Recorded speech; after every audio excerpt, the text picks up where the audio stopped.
హైడ్రా వివాదాలకు care of గా మారిపోయింది. హైదరాబాద్ మధురానగర్ లో ఉన్న హైడ్రా కమిషనర్ రంగనాథ్ నివాసం కూడా ఎఫ్టీఎల్ పరిధిలో ఉంది అన్న విమర్శల నేపథ్యంలో దీనిపై మరోసారి పెద్ద ఎత్తున చర్చ నడుస్తోంది.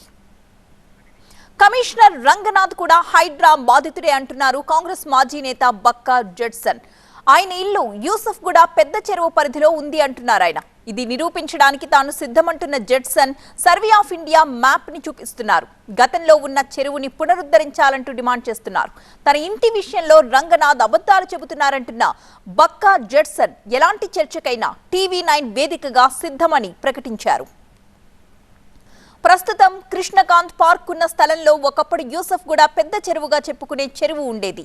112 ఎకరాల చెరువులో 22 ఎకరాల విస్తీర్ణంలో అప్పటి చంద్రబాబు ప్రభుత్వం పార్క్ ని ఏర్పాటు చేసింది.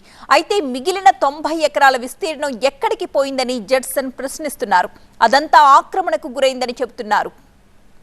తన ఇల్లు 40 ఏళ్ల క్రితం తన తండ్రి నిర్మించారని చెప్పుకొస్తున్నారు హైడ్రా కమిషనర్ రంగనాథ్. చెరువుకు కింది భాగంలో ఉండే తన నివాసానికి ఎఫ్టీఎల్, బఫర్ జోన్ అనేవి వర్తించవు అని స్పష్టం చేశారు ఆయన. సోషల్ మీడియాలో అబద్ధాలు పదే పదే ప్రచారం చేసి నిజం చేయాలనుకుంటున్నారని కమెంట్ చేశారు.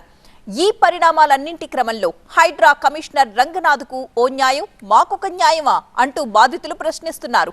ఎన్నో ఏళ్లుగా ఉంటున్న ఇళ్లకు ఈఎంఐలు చెల్లిస్తుంటే కూల్చుతామంటూ ఎలా అని ప్రశ్నిస్తున్నారు. అందరికీ ఒకే తరహా న్యాయం ఉండాలని డిమాండ్ చేస్తున్నారు. వివాదం నేపథ్యంలో రంగనాథ్ ఇస్తున్న క్లారిటీ ఏంటి?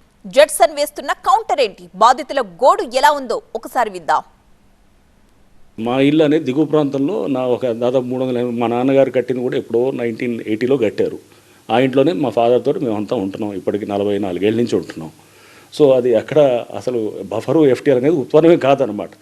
బఫరు ఎఫ్టీఎల్ అనేది ఫస్ట్ దిగువ ప్రాంతంలో ఉండదు. ఇప్పుడు చెరువు కట్టకి ఏమైనా రిపేర్స్ వచ్చాయనుకోండి, రిపేర్స్ వస్తే కనుక చెరువు కట్టకి అక్కడ వెహికులర్ మూవ్మెంట్ తిరగడానికి, అంటే వాహనాలు తిరగడానికి కోసం అక్కడ ఒక 10 మీటర్లు వెడల్పు పెడతారు. అది బఫర్ కాదు, అది వాహనాలు తిరగడానికి ఒక రోడ్డు వేస్తారు. ఎవరు సపోజ్ కట్ట బ్రీచ్ అయింది అనుకోండి, చెరువు కట్ట బ్రీచ్ అయితే కనుక ఏమైనా మట్టి తరలించడం లేదా ఇంకేదైనా చేయడానికి రిపేర్స్ మెటీరియల్ సామాగ్రిని తరలించడానికి ఒక లారీ వెళ్ళటానికో దానికోసం 10 మీటర్లు బండెంబడి పెడతారు. అది అంతవరకే తప్ప కానీ లేని దాని గురించి ఇదంతా సోషల్ మీడియాలో సరే ఎవరి ఇంట్రెస్ట్ వాళ్ళతోటి చేస్తూ ఉంటారు కాబట్టి సో దాన్ని సోషల్ మీడియాలో అది కొంత ఇది ఇట్లా ఇది అబద్ధాన్ని కూడా 4 సార్లు అబద్ధం చేస్తే నిజమని నమ్ముతారనే దాంతో దాని మీద క్లారిటీ ఇవ్వాల్సిన అవసరం.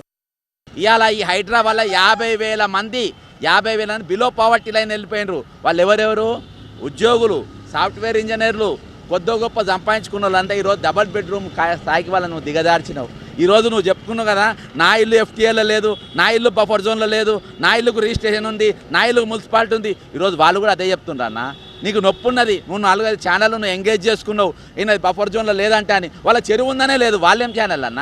అక్కడ ఎవరు ఒక సోషల్ యాక్టివిటీస్ట్ బయటికి తీసిండు, ఒక పనికి మానవాడు బయటికి బక్క జడ్సన్ తీసిండు అన్న. అది నేను నా కోసం పేరు ప్రఖ్యాతల కోసము వీళ్ళ బద్నాం చేయాలని కాదు, వాళ్ళ నొప్పితో నేను బయటికి మాట్లాడుతున్నా. ఇది వాళ్ళ పెయిన్ పని నాకు తెలుసు. ఒక్కొక్కరు లక్షల రూపాయలు అప్పయిందనా, ఆయన జీతంలోకి వెళ్ళి ఎందుకు కట్ అవుతుందో తెలియదనా. వాళ్ళ పిల్లలకు బొమ్మ కొనియలే, ఓ బట్టలు కొనియలే, ఒక స్కూల్ ఫీజు కట్టలే. కానీ నెల కాగానే బ్యాంకులోకి వెళ్ళి ఆయన అకౌంట్లోకి వెళ్ళి జీతం పడగానే 50,000 కట్ అవుతున్నాయి. వాళ్ళ బాధ ఎవరు చెప్తారన్నా? వాళ్ళ ఎంత బాధ ఉంటుంది, వాళ్ళకు ఎంత దుఃఖం ఉంటుంది. ఒట్టినే పైసలు పోతా ఉంటే వాళ్ళని కుబేరులా, వాళ్ళని లక్షాధికారుల, వాళ్ళు కోటీశ్వర్లా. రూపాయి కోడి పెట్టుకొని బంగారం అమ్మి స్థలాలు అమ్మి ఇక్కడ ఇల్లు కట్టుకున్నామండి. ఇన్ని సంవత్సరాలు మేము డబ్బు ఖర్చు పెట్టుకొని కోర్టుకి ఎందుకు వెళ్ళాము? బఫర్ జోన్ లో ఉంది, ఎఫ్టీఎల్ ఉందంటే ఇంత రిస్క్ చేసుకొని ఇన్ని డబ్బులు రూపాయి ఖర్చు పెట్టి ఎందుకు పెడతాం మేడం? పెట్టాం కదా. మేము ఒక దిక్కు బిజినెస్ చూసుకొని, ఒక దిక్కు ఎంప్లాయ్మెంట్ చేసుకొని, ఒక దిక్కు ఇన్ని చేసుకొని మేము ఏమంటున్నాము, ఇప్పుడు మాది కూడా చిన్న కంపెనీయే కదా. మేము కూడా ఒక 10 మందికి పోనీ 1000 మందికి పని ఇచ్చేటోళ్ళు, మేము 10 మందికైనా పని ఇస్తున్నాం కదా. లక్షలు పెట్టి కొన్నాం, ఇంత కష్టం లోన్ పెట్టినాం, ఇంత కష్టం అవుతుంది. 30,000 కట్ అవుతున్నాయి, ఒక పైసా వస్తలేదు ఇంట్లోకు. ఇంత కష్టపడతా 30,000 కట్ అవుతున్నాయి. పిల్లలు అన్ని కట్టుకొని చేసుకున్నాం, మొన్న కట్టుకున్నాం. వాడు తీస్తా అంటే ఎవరి సొమ్ము? 1993 నుంచి కట్టుకున్న ఇల్లు వాళ్ళు ఉన్నారు, రీసెంట్గా 1 year బ్యాక్ కట్టుకున్న వాళ్ళు ఉన్నారు. సో అప్పుడు గవర్నమెంట్కి తెలీదా ల్యాండ్ ఏంటి అని? 1 year బ్యాక్ తెలీదా మాకు పర్మిషన్స్ ఇచ్చినప్పుడు ఏంటి అని?